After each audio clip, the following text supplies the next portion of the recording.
right, so thank you again for coming. My name is Paige Pearson-Meyer. Audio has been unmuted. I'm the Director of Public and Media Relations. I see lots of unfamiliar faces, so glad that you came here today. As I mentioned, this is obviously a very popular topic, a popular guy, 5G with Jon Pederson. Let's just dive right into it. What is 5G? Yeah, so 5G is really, above all else, it's a brand name. And it's a brand name derived from the wireless technology by wireless companies.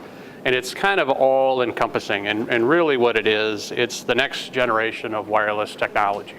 So if you think about it, we all used to have analog cell phones. And then the next step was, 2G, and then because it was digital, and 3G, you could do some data. And then LTE, which is what we're all familiar with now. It's also called 4G. 5G is sort of this loose term to mean the next generation. And it encompasses a lot of stuff, not mobile, but fixed and some other technologies as well. So do we as a midco company, as a business, need to feel threatened by 5G? Well, we need to be aware of it, but part of the point of this whole talk is no, we don't need to be threatened by it. There's some talk, you can hardly pick up a newspaper, or not a newspaper, but a magazine or read a blog that doesn't say something about 5G. And a lot of people are kind of going to the extreme to say, well, maybe, we can replace the wire to the home. And I think that's going a bridge too far. Because, we're struggling to keep up with the capacity because it's growing so fast. And wireless technology isn't anywhere close to that. So they're going to have a heck of a time keeping up.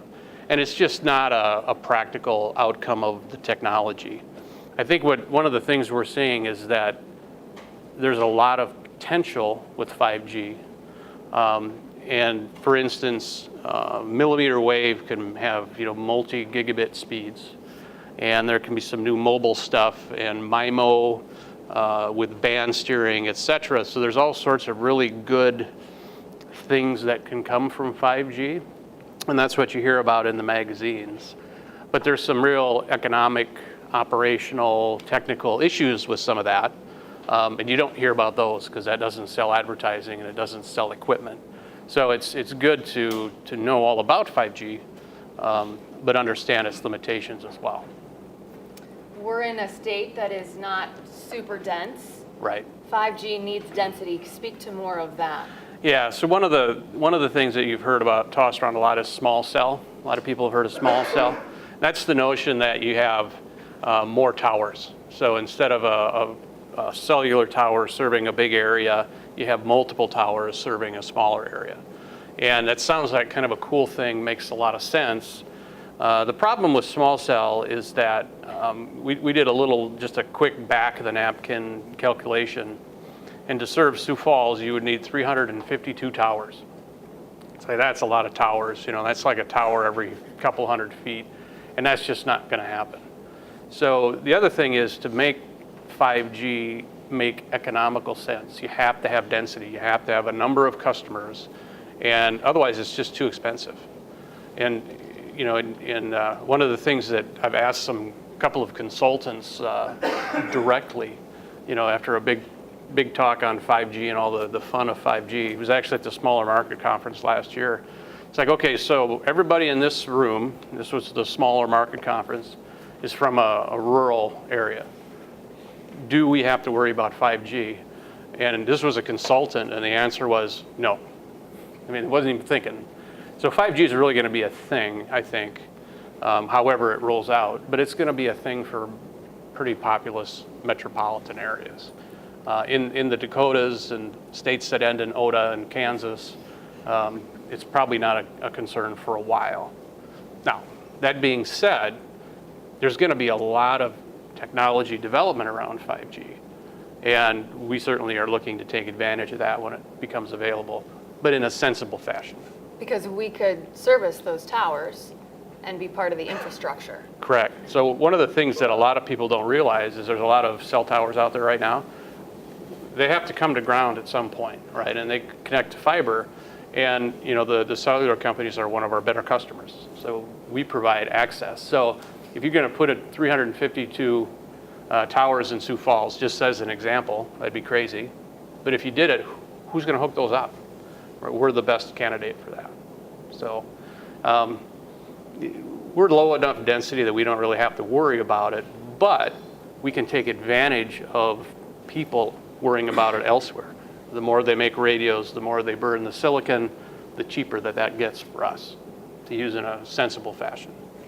As someone that appreciates one message and kind of one tone, what would you tell someone that, your neighbor, your friend says, okay, well, what's Midco's view on 5G? Yeah, that's a good question. And our view really should be, well, it's very interesting. I guess I wouldn't poo-poo 5G because it's there and it's coming and it's going to have some real benefit. But it's not a threat for us.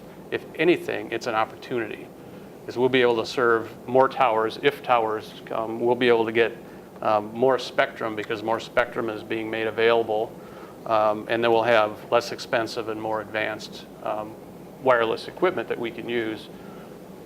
And more importantly, don't forget, we are a wireless company. So we just purchased Invisimax, and fixed wireless is part of our business. We're taking our time getting that cranked up. But I thoroughly expect that in the future, maybe 1 year, maybe 2, we'll be using technology that derived from the 5G hype to serve customers we weren't able to serve before. So it's actually a huge opportunity for us. It's not a threat.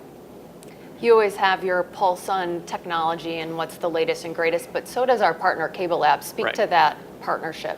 Yeah, so we did just come from a Cable Labs meeting, and it was the meeting where they focus a lot on innovation and what their plans are for the next year. And it's interesting that Cable Labs works way ahead, right? And Cable Labs is a nonprofit organization funded by the cable industry, and we pay into that, and we get the benefits of that.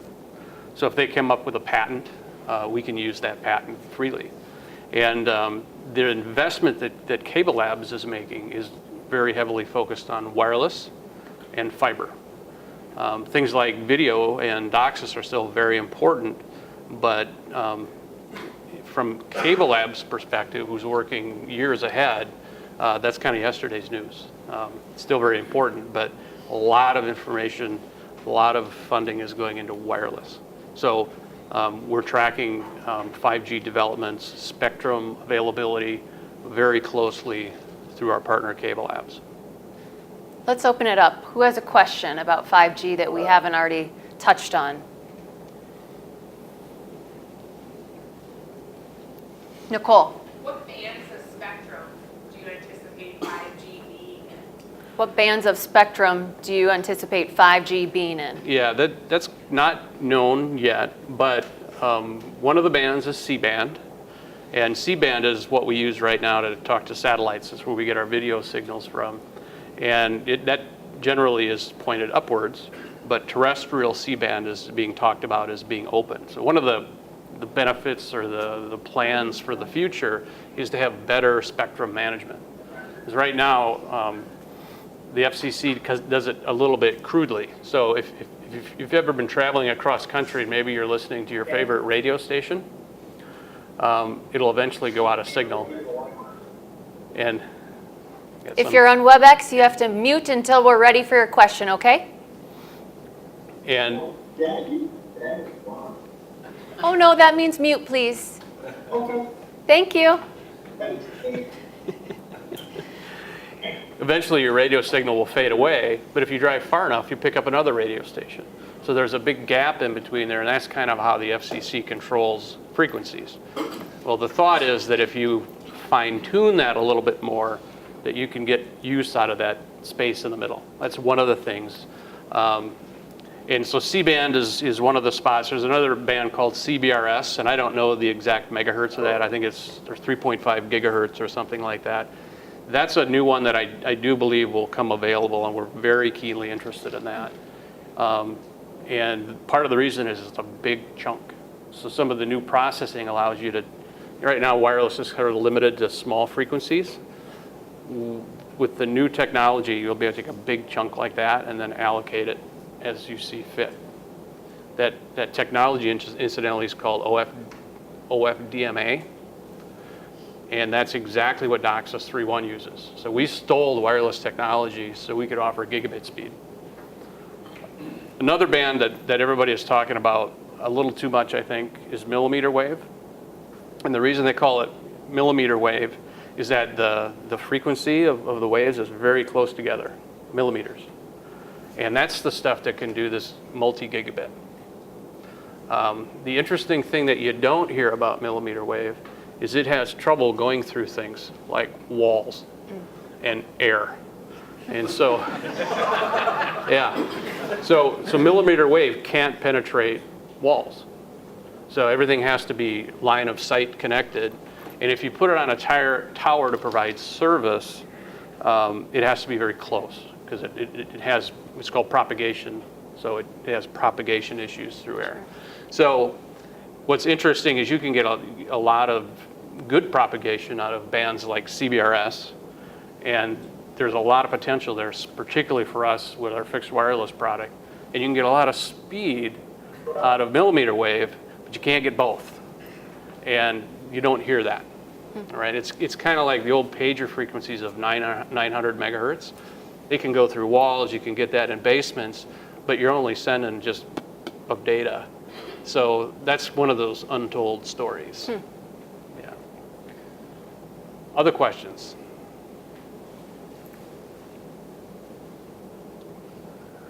Well, let me expand a little bit on the millimeter wave because I was thinking about that on the drive in. So millimeter wave is tighter together than the next one, which is microwave.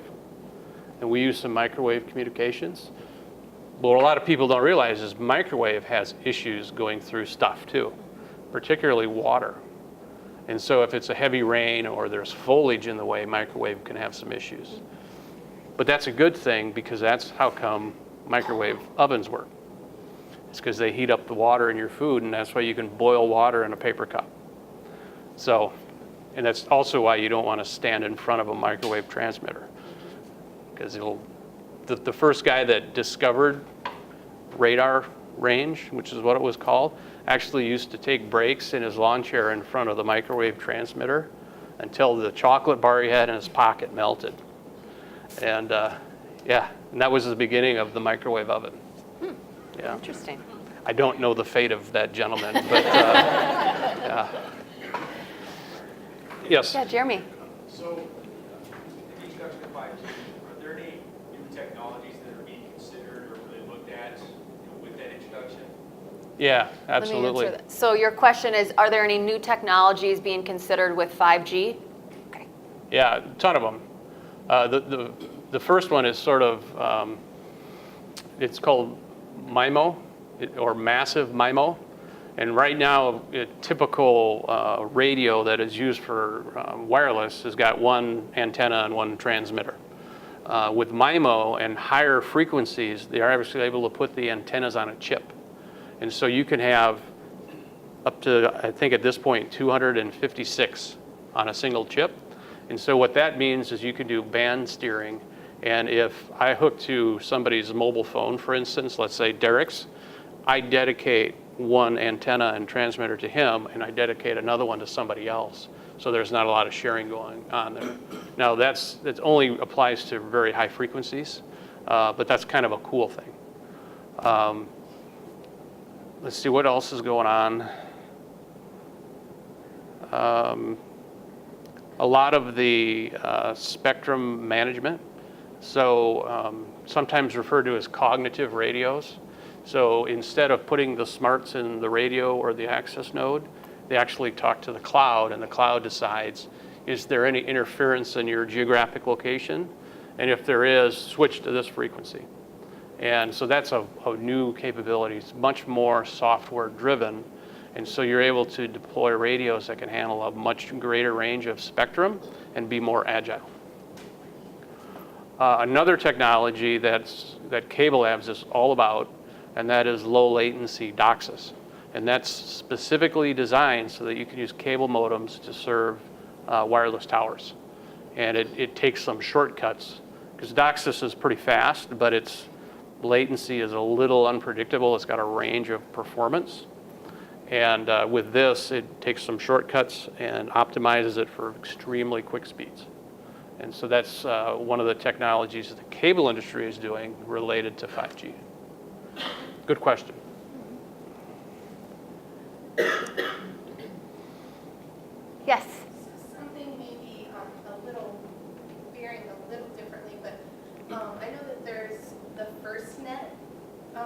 you know what that is? Not familiar with that. So it's actually a first responders network that they're setting up within AT&T. and then Yeah. the first responders are pairing you. Do you think that's going to play a role then with us, with them increasing the amount of towers that they put in South Dakota? So the question is about FirstNet and increasing towers. FirstNet, I believe, is an AT&T and a federal partnership. Okay, and so will that have any impact? It might. Radio technology is getting to the point where it tends to be a little more generic. So if you can, develop silicon that can be used in multiple frequencies, that could bring the price of other wireless down. There's still going to be a little bit of this is my space and this is your space. EBS is another one that Nicole is familiar with, and it's used for education. They're thinking about opening that up too. There's still going to be a lot of don't step on this one and don't step on this one, but wireless technology and spectrum in general, the more that it's used and developed, the better it is for all frequencies. Other questions in-house here? Otherwise, if you want to unmute, you can ask a question on WebEx.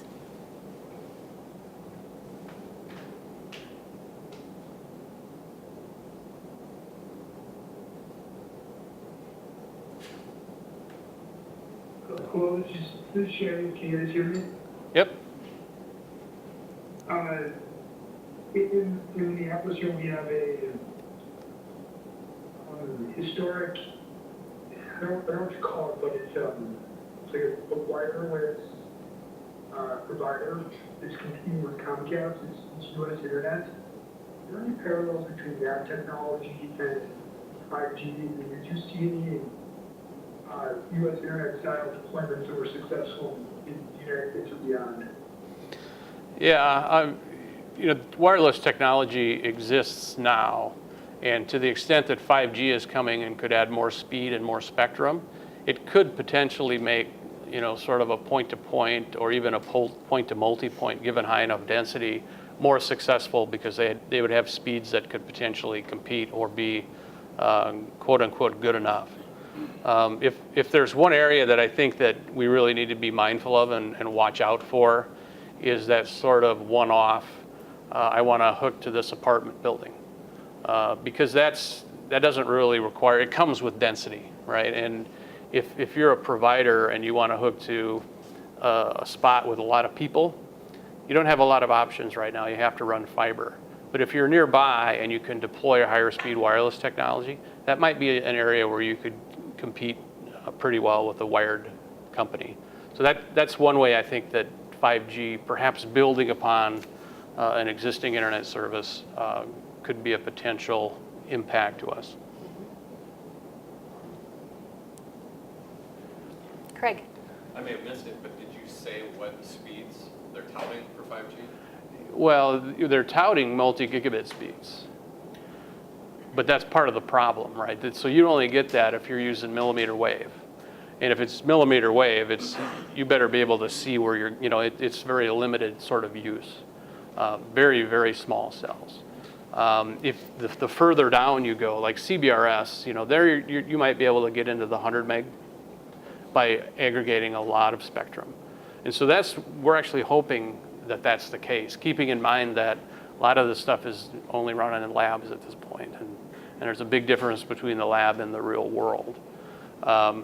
So, our hope would be that we keep using the spectrum and the technology we have now with Invisimax, and as we roll out new towers and new locations, we get into that CBRS spectrum and can offer 100 megabit service, to the folks on the acreage that's 5 miles out of town, because that's pretty darn reasonable, right? If you wanted to come into Sioux Falls and offer 100 megabit service, that would be tough, right? Or Fargo or wherever, because you've got a competitor and it doesn't compare to our speeds that well. Yeah. One of the interesting things that some of the claims that have come out about 5G are a little blue sky, a little rainbows and unicorns. But one of the interesting sort of counter movements, and it's all part of what's called FMC, fixed mobile convergence, and it kind of one side of it says that the mobile world is getting closer and closer to the home in terms of capability and distance and whatnot. And that's true, but you got to consider economics and competition and whatnot.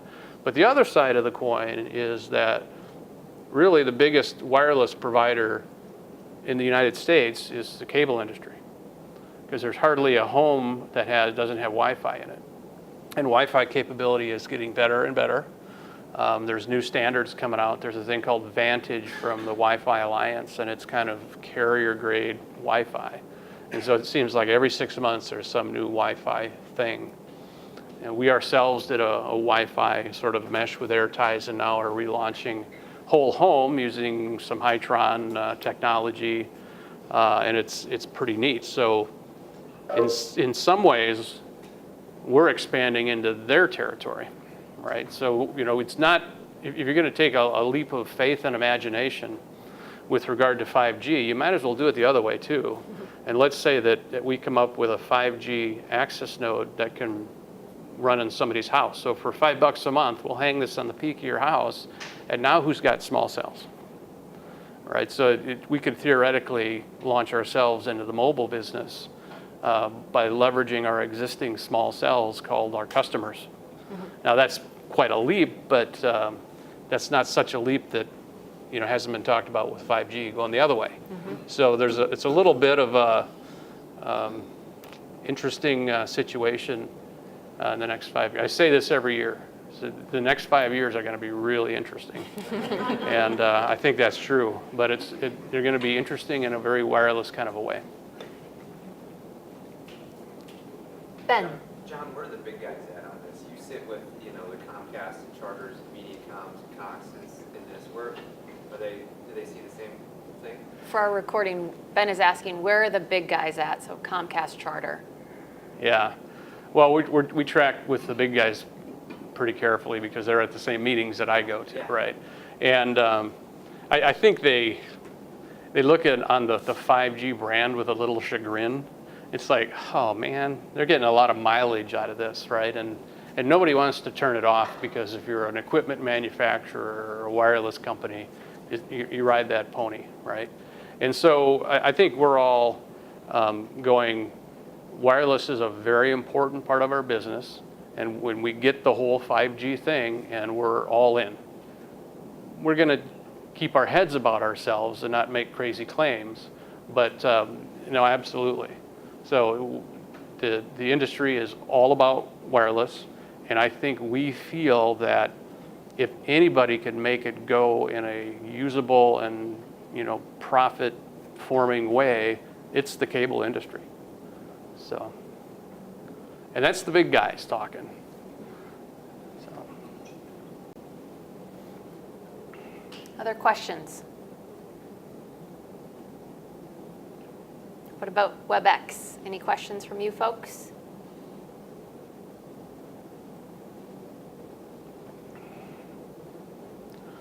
Does everybody think they know what 5G is? You shouldn't, because nobody knows what 5G is. It's a wonderful demonstration of the power of marketing. That's what it is. So it's an all-encompassing brand that has gotten so much traction in the industry, with the public, with politicians, mm-hmm. that everybody's on board, and it's become a little bit of a self-fulfilling prophecy. My biggest concern with 5G is that people don't dismiss or delay a perfectly viable service like Midco, because 5G is like just around the corner, and that would be a mistake. And so if there's a message, that when our customers ask about that, it's like, well, wired fiber connections aren't going to go away anytime soon. 5G is not here yet, and it's unproven. Maybe you should just hang with us for a while.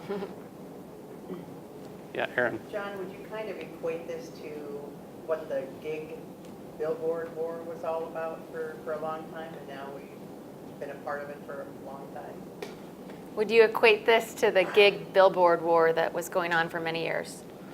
Yeah, I would. Yeah, and two people can play this game, and you might say that we started it with the gigahype. That's the official term for that. And we got a lot of mileage out of gigahype, and our sales of gigabit internet service have been very good. Well, now we're in the middle of 5G hype, and there's some reality buried in there, but a lot of it's still hype. And we think that over time some of that's going to be realized, but a lot of it's going to be dispelled. So yeah, I think this is the way it is until we find the next thing to hype.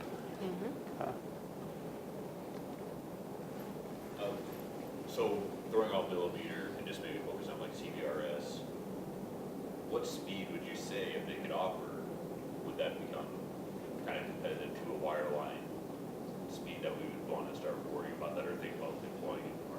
So Derek is asking what speed would be competitive and viable to what we're offering. Is that correct? Yeah, throwing out the millimeter, which we know you need a high density on, right? If you could have lower density towers. Yeah, I think the sweet spot there is about 100 megabits per second.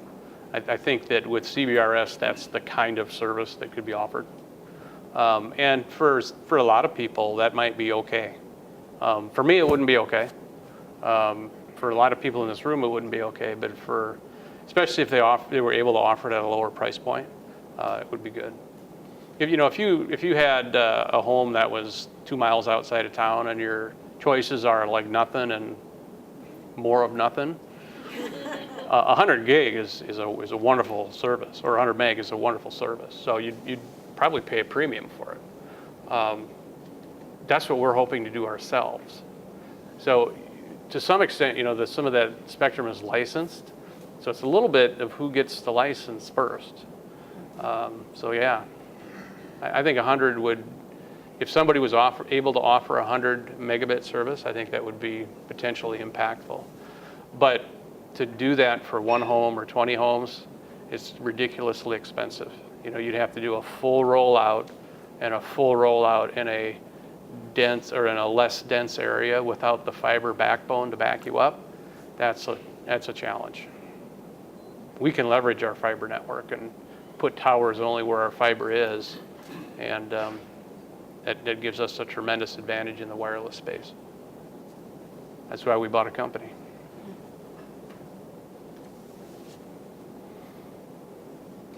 Yes, Nicole. To piggyback a little bit on Derek's question, do you see, like for precision agriculture, where I've seen some discussion with 5G and precision ag, is it the same type of issue or the density issue, or is there a different play that they've got there? Yeah, that's a very good question. I'll repeat it since I interrupted you. That's okay. What Nicole is asking is, what about precision agriculture? Is this density matter there? Is that a 5G play? And it is a 5G play because 5G encompasses everything, even like going to Mars and autonomous cars, and there's little that it doesn't encompass. But what that really is about is it's more falls into the IoT realm. And IoT stands for Internet of Things. And what that basically means is that if something runs on electricity, it's going to be hooked to the internet. And so the thought is that for lower data needs, you can put sensors out in farms, for instance, and you can tell the moisture of a field, for example. And this is something that I'm actually extremely bullish on. And it really applies to our area, which is particularly not dense. So the thing about technologies like that, industrial IoT is kind of what it's called as well, is it works best in low density areas. So you can take, the propagation is excellent. So you could go 15 kilometers from an antenna site. So one of the technologies is called LoRa, and LoRa. And we're actually investigating that. Scott's working on that right now. Sonify has had a LoRa antenna on their building for a while. And so you could imagine that, let's say you wanted to know if a gate out in the middle of the field was open or not. You could hang a sensor on the gate, and it's got a 5-year battery, and every so often it talks back to the LoRa server 15 kilometers away, and you can see if the gate's open. You can bury a sensor, multiple sensors in your field, and you can see if your field is wet, if it's ready for planting, et cetera. That's kind of right up our alley. And I know that MediaCom, for instance, is working on something similar to that because they're in Iowa. I was talking to JR, their CTO, and they're talking to John Deere because John Deere wants to do tractor maintenance indicators. But how do you network that? So this is actually falls under the umbrella of 5G, but it's a little bit different animal, and that's not what all the hype is about. It's definitely something that we're very interested in and are actively working on through our innovation funnel. And I think it's got a lot of potential. Very interesting. But again, it's good distance, good propagation, but little data. It's little bits of data. So nobody's going to be surfing the internet with this stuff. So.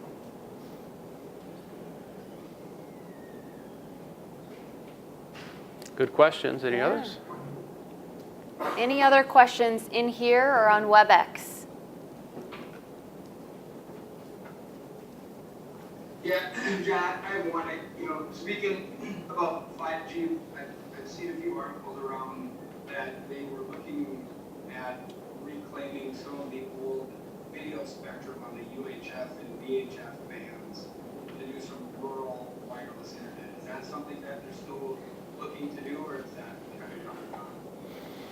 No, that's so the question is, are they reclaiming some old television broadcast frequencies for use? And the answer is yes. They tend to have pretty good propagation, and that what that is you might have heard about white space. It's kind of another buzzword out there Microsoft is promoting, and what that is it's using spectrum management to handle that space in between, kind of as I described before. Your Kello is using these frequencies here, and you can't use them until you're 400 miles away. In between, and in certain spots, there's what they call white space. And if your radio is smart enough because it's hooked to the cloud, then you can use that frequencies. And that's one way to get to really rural locations because it has good propagation and the speed is okay. So like 25 megabits per second is what people are talking about. And that's not great, but if, again, your choice is nothing or worse than nothing, that might be okay. That really hasn't gotten a lot of legs. We're certainly tracking that and paying attention to it, and we've kind of chatted with some folks about that. And I know from a legislative, political point of view, they're very interested in that because that would cover even the toughest to cover spots. But it's neat, but it isn't a ton of speed. It's a little. Yeah. That's part of the underserved, unserved issue, but that's been, from my understanding, an argument and a conversation that's been being had for years. Yes, yeah, that's part of the problem. Is it's hard to get traction on that one. And then if you get into that kind of world, then you also need to talk a little bit about the low Earth orbit satellite. Elon Musk sending up lots of satellites because they could serve very remote places like the middle of Africa or North Dakota, for example. But that gets that requires things like rockets stuff. But that's cool stuff to think about, though. Mm-hmm. All right. Any other questions? Otherwise, we will wrap.